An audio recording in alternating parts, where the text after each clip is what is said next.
इसलिए हमारे पूज्य गुरुदेव का वाक्य, कभी कभी उज्ज्वल इतिहास की रचना के लिए भगवान जो करते हैं वो सफल नहीं होता है, लेकिन जो चाहते हैं वो सफल होके रहता है। भगवान के अवतार का प्रयोजन था भूभार हरण।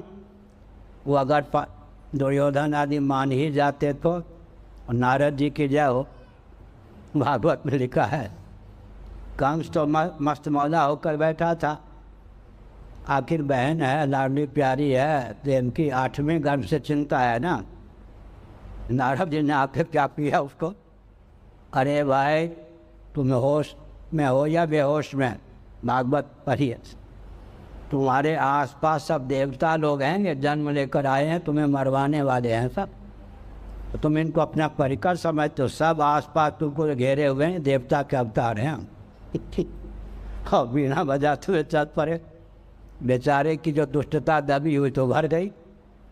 दुष्ट की दुष्टता दबी ही रह जाए तो कभी बहुत बड़ा विस्फोट होगा। इसलिए दुष्ट की दुष्टता समय पर नारद जी जैसे व्यक्ति व्यवस्थित ढंग से उभार भी देते।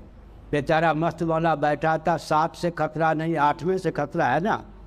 नारद जी ने कह दिया, तुम समझते हो ये सब हमारे परिकर हैं, इष्ट मित्र हैं, सब देवता लोग ही अवतार लेकर के तुम्हें चारों ओर से घेरे हैं, तुम तो देवताओं के बंदी होकर के बाल में रह रहे हो।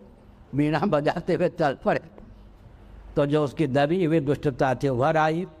इसलिए कभी कभी नारद जी की भी आवश्यकता होती है। तो भगवान श्री कृष्ण भी, वही हमारे पूज्य गुरुदेव का वाक्य, भगवान जो करते हैं नहीं भी होता है, जो चाहते हैं होके रहता है। तो 2 प्रकार की चेष्टा होती है, जैसी इच्छा जैसी चाह वैसे ही, जैसी प्रचेष्टा।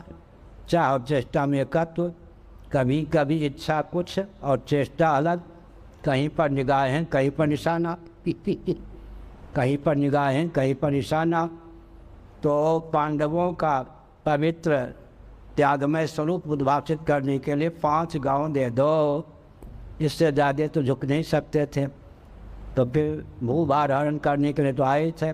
तो भगवान जो चाहते हैं वही होता है। कभी कभी इतिहास की रचना के लिए जो करते हैं वो नहीं भी होता है। तो भगवान की भगवत्ता यहाँ शिथिल हो गई या भगवान असमर्थ सिद्ध हो गए, यह अभिप्राय नहीं। चाह की विजय होती है ना, तो यही